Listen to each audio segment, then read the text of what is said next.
అవనికి వెలుగులు పంచే ఆదిత్యుడు అంధకారంలో వదిలేశాడు.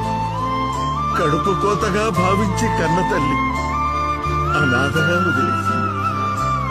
విద్య నేర్పిన గురువు పరమ కిరాతకంగా శాపగ్రస్తుణ్ణి చేశాడు. దాతృత్వాన్ని ఆసరాగా తీసుకుని దేవేంద్రుడు శక్తిని హరించాడు. ఓరునికి ప్రతీకగా పరిడవిల్లే భూమాత సైతం ఆగ్రహించింది.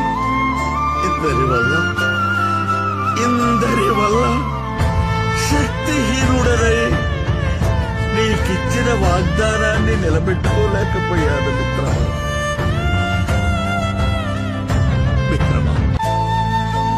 నీ దయమందున జీవితమంతా ఈ జన్మకే కాదు హితుడా, జన్మ జన్మలకే ఈ రాధేయుడు నీ విధేయుడే మిత్రమా.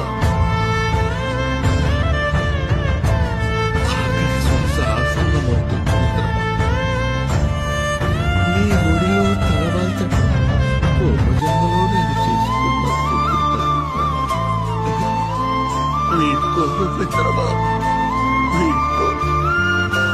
జయ హో అఖండ సామ్రాజ్యాధిపతి, జయ హో అఖండ